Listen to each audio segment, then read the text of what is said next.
निष्काम निश्चळ विठ्ठली विश्वास पाहुणे वासनिकांचे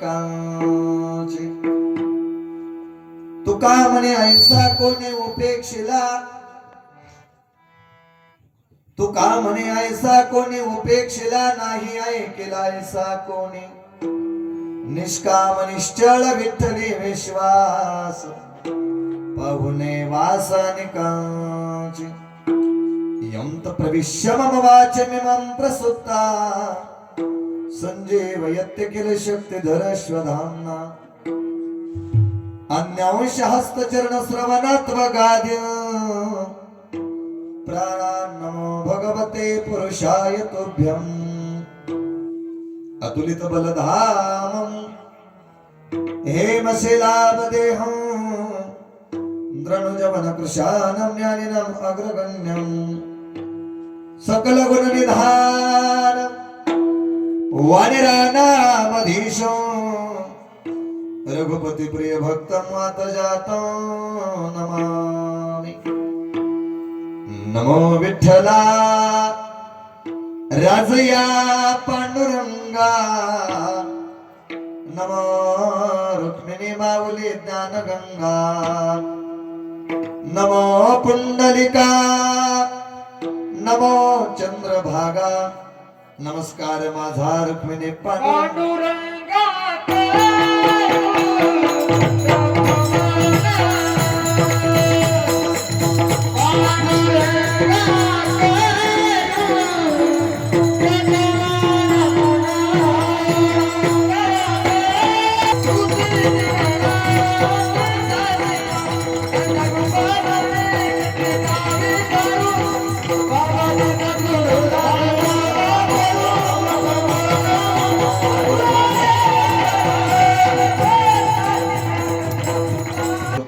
कथेचा विस्तार बाबाजी सद्गुरु दास तुका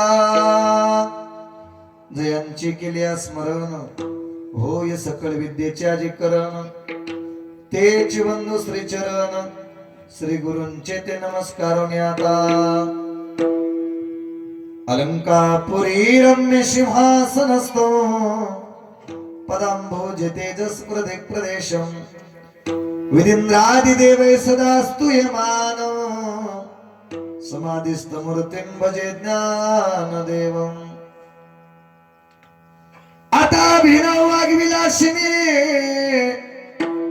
जे चातुर्यार्थ कला कामिनी ते श्री शारदा विश्व मोहिनी नमिली मिया विठाला विठाला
निर्धार घे वर्म चुकू नये निष्काम निश्चळ विठ्ठली विश्वास पाहुणे वास अनेकांची प्रस्तुत प्राप्त प्रसंगी प्राप्त स्थळी प्राप्त सेवेकरता घेतलेला अभंग महान भगवत भक्त ज्ञानाचे सागर भक्तीचा आगर वैराग्याचे शिखर असणारे ते श्रीमंत ज्ञानवंत दयावंत निष्ठावंत आणि कृपावंत की ज्या संतांच्या अभंगवाणीला वारकरी संप्रदायाच्या विचाराने सूर्याची प्रखरता चंद्राची शीतलता अग्नीची दिव्यता वेद मंत्राची पवित्रता गंगेची सुचिता आणि आईची वात्सल्यता अशी उपमा ज्या अभंगाला दिली असे थोर अभंग ज्या साधूचे ते जगद्गुरु श्री तुकोबराय त्यांचा 3 चरणाचा अभंग आहे. विडाला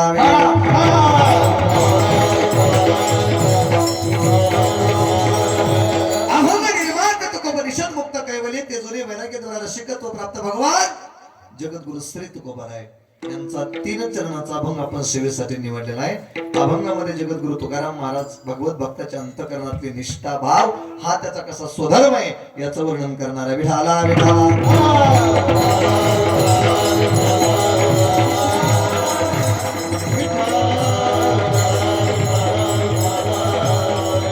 आता या भव्य आणि दिव्य धर्म मंडपात आपण सर्वजण विराजित आहोत. याची सर्वांना पूर्व कल्पना आहे तरी सुद्धा भक्त्याचं प्रधान कर्तव्य या नात्यानं थोरा मोठ्याच्या पदस्पर्शने पुनीत पावित वसलेली असलेली ही हेलश नावाची नगरी आणि या हेलश नगरीमध्ये भगवंताच्या असीम कृपेने साधू संतांच्या कृपाशीर्वादाने समस्त ग्रामस्थांच्या वतीने आपण सर्वजण मानवी जीवन जगत आहात आणि ते मानवी जीवन जगत असताना गावातील सण उत्सव विधी संस्कार सोहळे एकमेकाच्या सुखदुःखामध्ये सहभागी होण्याची नैतिकता आणि त्या नैतिकतेचं पायकत्व म्हणून स्थानाचे देशाचे वृत्तीचे आणि अंतःकरणाची पवित्रता या चतवारी पवित्रच्या माध्यमातून चालत असलेला हा अखंड हरिनाम सप्ताह सालाबाद प्रमाणे याही वर्षी त्याच उत्सवात त्याच थाटात त्याच जोमात त्याच ताकदीने समस्त ग्रामस्थ एकत्रित येऊन सर्व जी काही 17 लोकांची बॉडी जी पंच कमिटी सर्वांनी एकत्रित येऊन या कार्यक्रमाचं श्रीफळ उचललं आणि मोठा 7 दिवसाचा हा अखंड हरिनाम सप्ताह भगवान मारुतीच्या दरबारात आणि भगवान गणपती गणेशांच्या दरबारामध्ये हा भव्य दिव्य स्वरूपाचा नाम सप्ताह अनेक वर्षापासून चालू आहे. जवळजवळ किती झाले असते हा 100च्या पुढे गेले का? 100च्या पुढे गेले. मला टाळी वाजवली पाहिजे सगळ्यांनी सप्ताह करता. ज्या लोकांनी हे रोप लावलं ते आज इथं नाहीत आहेत का? ज्यांनी हा सप्ताह सुरू केला ती माणसं आहेत का? नाही. म्हणजे 100 वर्षापूर्वी जे आपल्या पूर्वजांनी आपल्या वाडवडिलांनी ही परंपरा चालू केली आणि त्या परंपरेचा वेल आज कुठे गेलेला आहे? गगनावर गेलेला आहे. अशी गोड परंपरा 100 वर्ष होऊन गेले कार्यक्रमाला. वा वा वा. म्हणजे तुम्ही 1 शताब्दीच्या पुढे गेले ना. वा. कार्यक्रमाला 12 वर्ष झाले त्याला तप म्हणते. काय म्हणते? तप.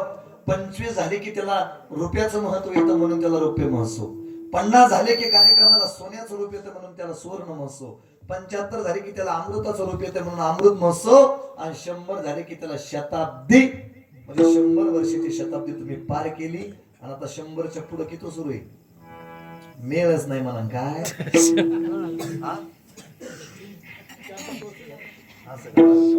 100च्या पुढे 4-5 वर्ष. पण गणित ठेवा नेमकं आता किती झाले तर गोड असं कार्यक्रमाचं नियोजन आहे. समस्त ग्रामस्थ मंडळी हेलस आणि पंच कमिटी मला वाटतं दरवर्षी हे नारळ काही विशेष मंडळी घेतात आणि यावर्षी जी 17 जणांनी बरोबर ना हो गावगावमध्ये लोक 17 जण होती तिथं किती जण असं ते मग ते 17 हा शब्द आज सिद्ध झाला की 17 जणांनी हा कार्यक्रम यावर्षी गावात अन्नदान नामचिंतन कीर्तन भागवत कथा टाळी वाजवली पाहिजे त्या 17 जणांकडे. नुसतेच पायलीचे 15 17 आणि आप्पा महाराजांना सांगितलं महाराज गणपतीच्या दरबारात कार्यक्रम आहे. खरं सांगू का माय तुम्ही आता आम्हाला ओळखीलं नसेल पण या गणपती पुढे आम्ही लय भारुड केली. इथं भारुड केले भरपूर तुमच्या दिंडीमध्ये. रात्रभरची दिंडी असते ना त्या दिंडीमध्ये भरपूर आम्ही महाराजांसोबत यायचो भारुड करायचो.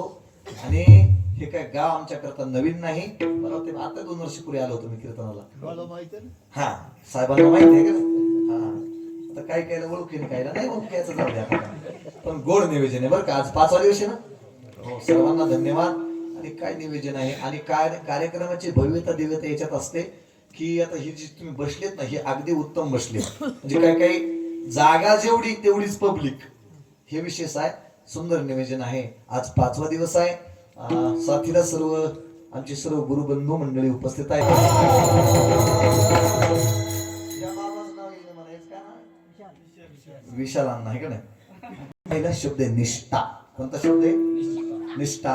आणि जो साधक परमार्थ पथाला लागला ना, जो साधक परमार्थ निष्ठेवर वा, त्याचबरोबर हरिभक्त परायण हे रावसाहेब महाराज नाही का? इथंच गोचा होता म्हटला.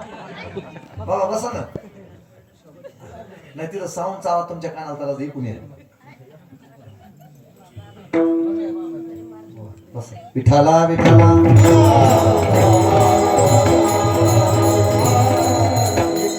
अभंगाचा पहिला शब्द निष्ठा.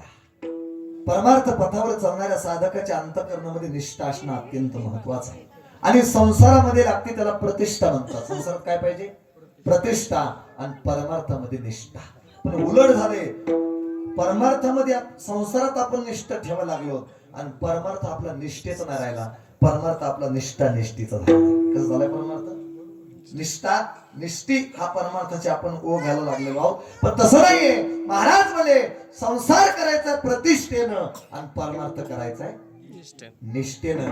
ज्याचे संसार परमार्थामध्ये देवाच्या नामावर निष्ठा असेल तोच या परमार्थ करणाऱ्या साधकाच्या पथाच्या उंचीवर जातो. विठाला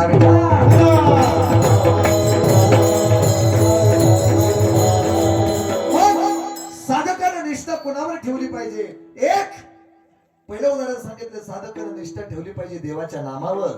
कशावर निष्ठा असली पाहिजे माणसाची? देवाच्या नावावर निष्ठा असली पाहिजे. जसं पत्नीची निष्ठा असते आपल्या पतीच्या बोला बोला बोला नावावर, अर्थात पतीच्या सर्व अंगावर काय असते? निष्ठा. तशी साधकाची निष्ठा देवाच्या नावावर पाहिजे. एक उदाहरण. दुसरं उदाहरण घ्या. साधकाची निष्ठा संतांच्या वचनावर असली पाहिजे. संत वचन म्हणजे गाथा, संत वचन म्हणजे ज्ञानेश्वरी, संत वचन म्हणजे नाद भागवत. या संतांच्या शब्दावर, संतांच्या वचनावर साधकाची काय पाहिजे? निष्ठा पाहिजे. तिसरा क्रमांक, भगवत भक्ताची निष्ठा. साधकाची निष्ठा ही आपल्या गुरुवर असली पाहिजे. कशावर असली पाहिजे? ज्या साधकानं गुरुवर निष्ठा ठेवली ना, तो साधक, गुरु त्याला आशीर्वाद देतात आणि तो साधक कुठंच मागे राहत नाही. पण साधकाची निष्ठा आपल्या गुरुवर असली पाहिजे. 3 उदाहरण क्रमांक 4, साधकाची निष्ठा आपल्या माता पित्यावर असली पाहिजे. कुठे असली पाहिजे? माता पित्यावर निष्ठा असली पाहिजे. 4 उदाहरण झाल्या. आणि उदाहरण क्रमांक 5, साधकाची निष्ठा आपल्या स्वधर्मावर, अर्थात देशावर, अर्थात आपल्या धर्मावर असली पाहिजे. विठाला विठाला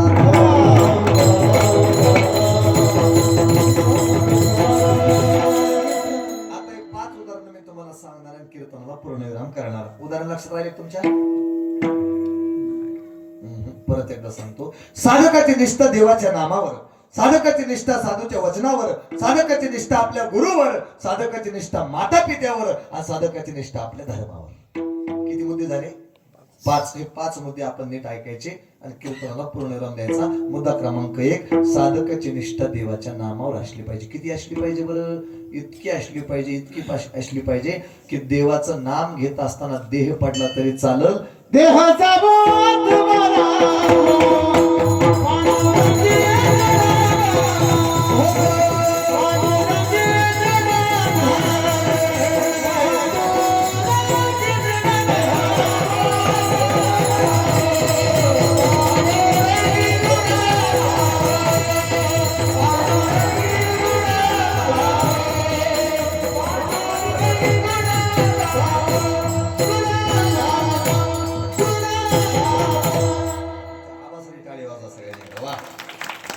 देह जावो अथवा राहो पांडुरंगी. दृढ, दृढ शब्दाचा अर्थ होतो निष्ठा. दृढ भाव. कसा भाव असला पाहिजे? आपल्या अभंगातला पहिला शब्द निष्ठा भाव.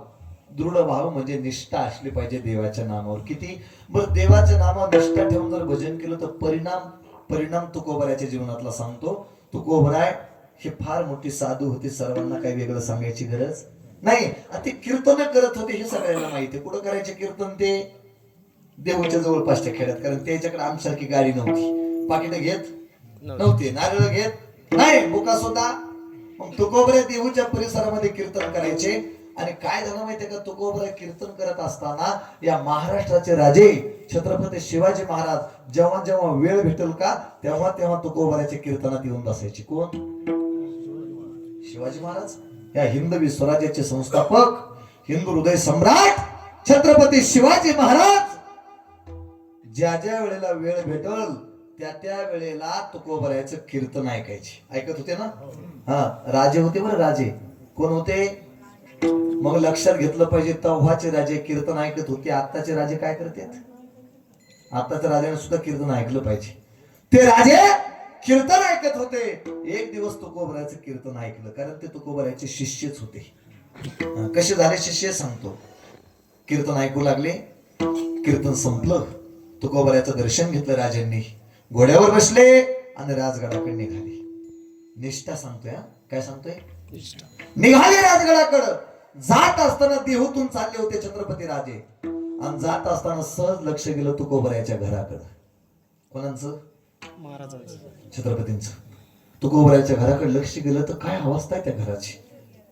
त्या घरावर गवत वाढलेलं, तुकोबरायच्या चुलीवर सुद्धा गवत वाढलं होतं. चुलीवर आंघोळ करायला व्यवस्थित बाथरूम होतं तुकोबरायची. एवढी घराची परिस्थिती पाहिली आणि छत्रपतीने विचार केला, मी राजा आहे, मी कोण आहे? या महाराष्ट्राचा राजा आहे मी, हिंदवी स्वराज्याचा मी संस्थापक आहे. एवढा मोठा राजा असताना माझे गुरु एवढे गरीब. राजा श्रीमंत, शिष्य श्रीमंत, गुरु गरीब. नाही म्हणले, आपण आपल्या गुरुला श्रीमंत केलं पाहिजे. एवढं गरीब तुझा का गुरुला? आणि बऱ्याच शिष्याने गुरु श्रीमंत केले बरं. बऱ्याच शिष्याने गुरु काय केले? श्रीमंत केले. आपल्या गुरुला आपण श्रीमंत केलं पाहिजे. गेले गडावर आणि मग काय केलं? श्रीमंत करायला काय लागतंय? श्रीमंत करायला काय लागते? धन लागते.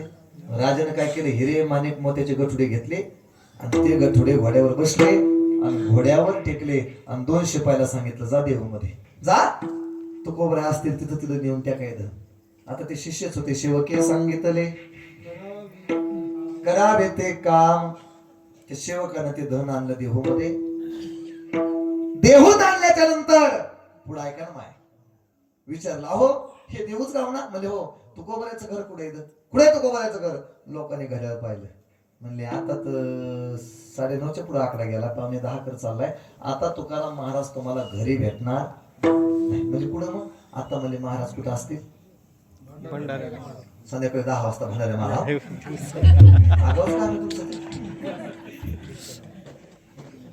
संध्याकाळी 10 वाजता भंडारे महाराज.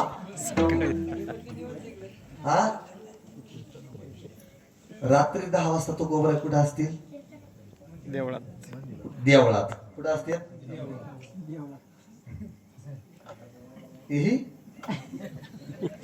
मंदिरात. लोक म्हणले 9:45 झालेत, आता तुकोबराय तुम्हाला घरी भेटणार नाही, तुम्ही कुठं जा? मंदिरात जा. ते 2 शिपाई मंदिरात आले. मंदिरात कीर्तन सुरू होतं. कोणाचं? तुकोबरायचं, तुकाराम महाराजाचं. आणि असा समाज पुढे बसला तुमच्यासारखाच. अशा बाया ऐकून बसलेल्या, काही ऐकून बसलेल्या, काही वट्यावर बसलेले. तिकडे काय अशा बसले तुम्ही? ते वाट्यावर बसले का? नीट बस. आणि असे सगळे लोक बसलेले तुकोबरायच्या कीर्तनात. आणि ते 2 शिपाई आले बा, हिरे माणिक मोत्याचे गठुडे घेऊन. काय घेऊन आले? गठुडे आणले त्यानं. अरे म्हणजे कीर्तन चालू आहे. मग म्हणजे आपण बाजूला थांबू.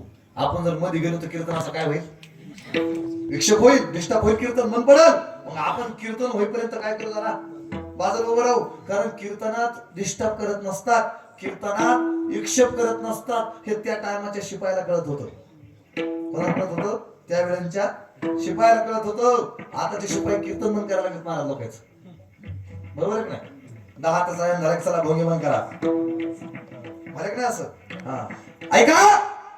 ते 2 शिपाई कीर्तनात आले, एका कोपऱ्यात गपचिप बसले. हालचाल केली नाही, कोणाला पत्ता लागू द्याला नाही, बडबड केली नाही, बोलले नाही, काहीच केलं नाही. आणि कीर्तनात माय चुळबुळ करायची नसती, कीर्तनामध्ये बडबड करायची नसती. आणि जो कीर्तनात बडबड करतो ना,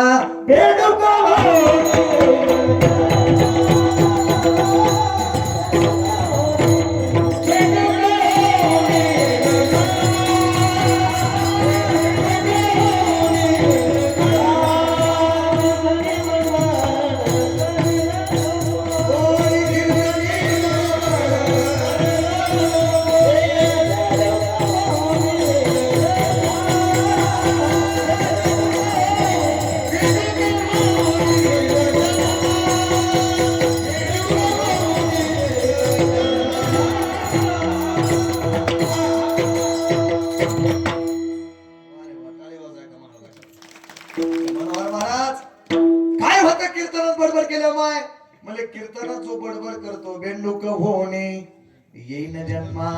जो कीर्तनात बडबड करतो तो पुढच्या जन्मात काय होतो?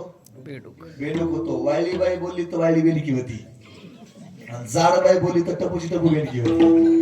आता लक्षात घ्या, बोलायचं का कीर्तनात? बडबड करायची नाही. शिपायाला कळत होतं, शिपाई गपचीप बसले. कीर्तन संपलं. कीर्तन झाले की शिपाई पाया पडू लागले. शिपाई पाया पडले आणि ते थोडे पुढे गेले. कशाचे? मुद्रा धनराज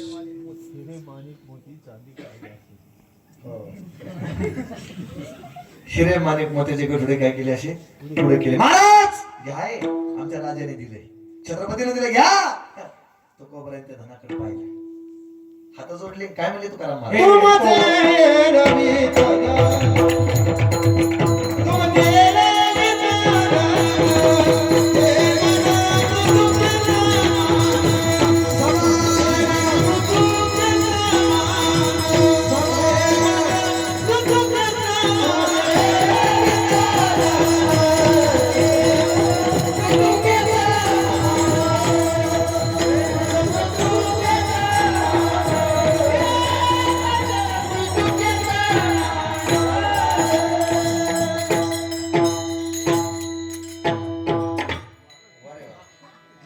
तुमचे रवित धन ते मज मृतुके समान दिवट्या छत्र घोडे हे तो पर्यात न पडे. किंवा सोने आणि माती आम्हा समान हे चित्ती.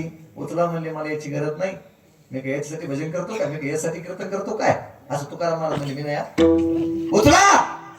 ते शिपाईच होते, उचलले धन. ते सगळे हिरे माणिक मोती उचलले आणि सगळं घेऊन डोंगरावर गेले, आपलं गडावर गेले. राजे, तुमच्या गुरुने याचा स्वीकार केला नाही.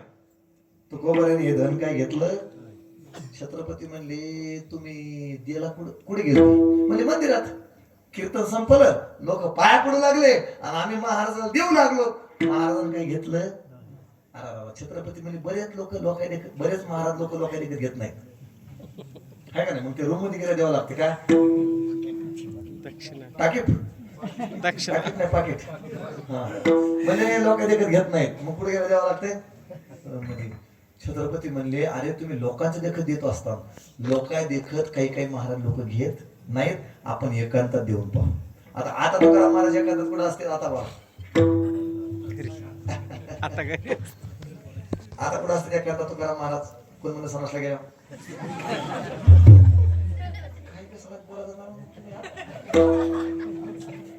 तुकाराम महाराज एकांतात कधी असते? तर भंडाऱ्या डोंगरावर, बरोबर ना? छत्रपतीने काय केलं नीट आहे का? छत्रपतीचा तुकोबऱ्याचा प्रसंग आहे. छत्रपती राजे होते महाराष्ट्राचे. काय केलं छत्रपतीनं? स्वतः घोड्यावर बसले राजे, हिरे माणिक मोत्याचे गाठोडे समोर घेतले आणि छत्रपती शिवाजी महाराज तुकोबराय डोंगरावर यायच्या आधीच डोंगरावर गेले. कोणत्या डोंगरावर? भंडारा डोंगरावर. छत्रपती तुकोबरायच्या अगोदर गेले, डोंगरावर गेले आणि तुकोबरायचा एक नियमाचा दगड होता भजन करायचा त्या डोंगरावर. आजही तो दगड आहे बा डोंगरावर, की रोज तुकोबरायच्या दगडा बसून काय करायचे? भजन करायचे. ठरल्याप्रमाणे छत्रपती दगडाच्या जवळ गेले. याच दगडावर बसून माझे तुकोबराय काय करतात? भजन करतात. ते सगळे हिरे माणिक मोत्याचे गाठोडे काय केले? दगडावर टेकले. घोडा लांब नेऊन बांधला, तुकोबरा दिसला न पाहिजे. दाट पाल्याचं झाड पाहिलं आणि छत्रपती शिवाजी राजे त्या झाडावर बसले. कोण बसलं? छत्रपती झाडावर बसले. ठरल्याप्रमाणे तुकोबरा आले.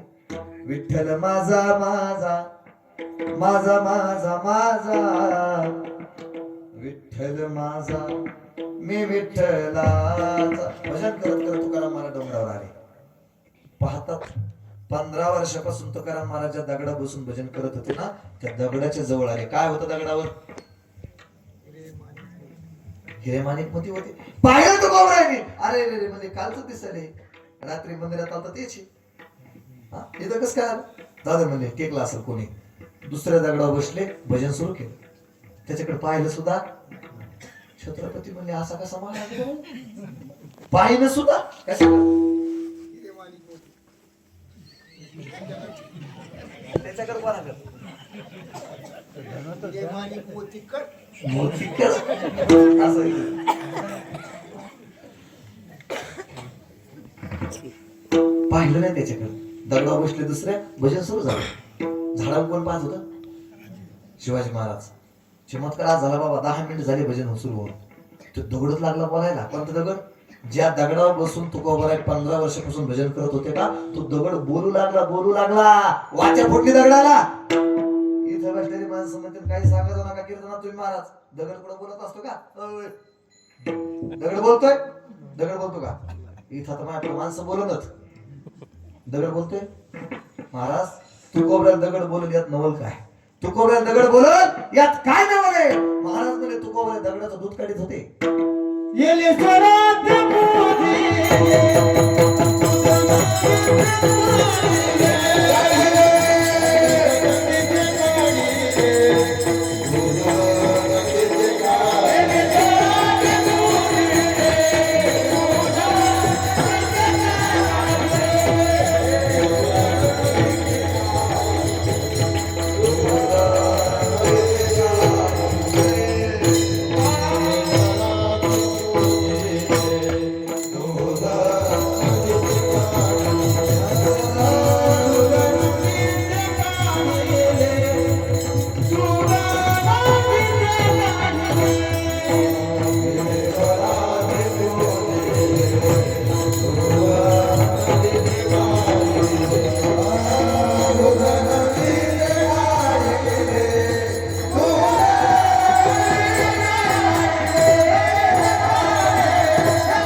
तुकोबऱ्याला दगड बोलल बाबा यात नवल काय आहे?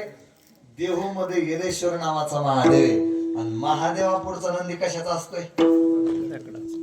दूध नंदीचे काढिले. तुकोबऱ्या दगडाचं दूध काढत होते. तुकोबऱ्या दगड बोलणार नाही. महाराज 15 वर्षापासून तुम्ही माझ्यावर बसून भजन करताय. मी कधी उन्हाची, थंडीची, गारव्याची नाही का झालं काय? थंडी गारव हिव. महाराज कधी पावसाची पर्वा केली नाही. मी माझ्या हृदयाचं सिंहासन तुमच्या करता ठेवले. तुमच्या करता 15 वर्ष तुम्ही माझ्यावर बसून भजन करत होते. मग आज माझा का त्याग केला तुम्ही? आज दुसऱ्या दगडावर काऊन बसले? तुकाराम महाराज त्या दगडावर म्हणले, राजा मी आजही तुझ्यावर बसून भजन केलं असतं गड्या. आजही तुझ्यावर बसून मी भजन केलं असतं. पण तुझ्या कोणीतरी घाण केली. काय केली?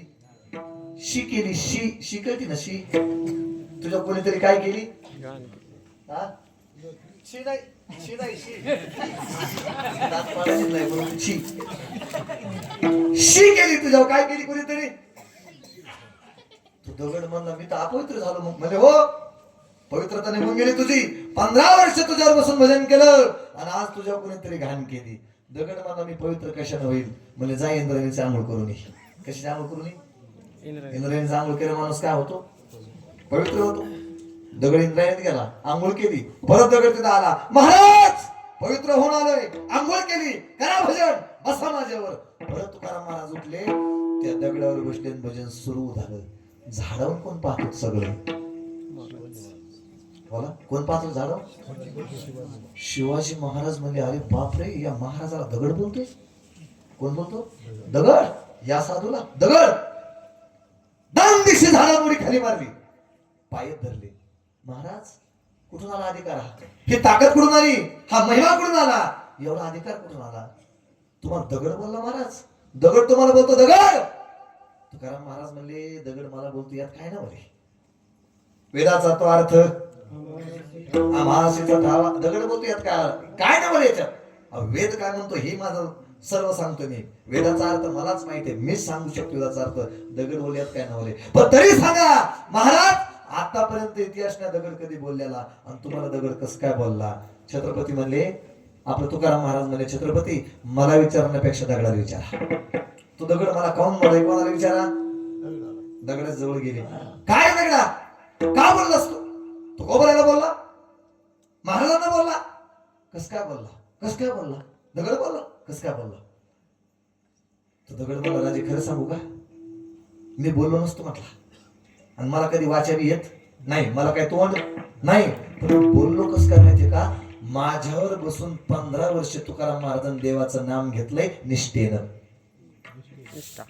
कसं घेतलंय हा तुकोबरे माझ्यावर बसून जे भजन केलं आतापर्यंत ते काय असं नाही भजन केलं असं तर अजिबात नाही आपलं भजन कसं असतंय रामराज हे टाकल्याशिवाय आपलं भजनच करता येत नाही तुकोबरे माझ्यावर बसून 15 वर्ष झाले भजन केले ना ते भजन एक निष्ठेने केले निष्ठेनं आणि निष्ठेने भजन केल्यामुळं त्याचा परिणाम दगडावर झाला दगडावर आणि दगडाला वाचा फुटली हा अधिकार निष्ठावंत भावा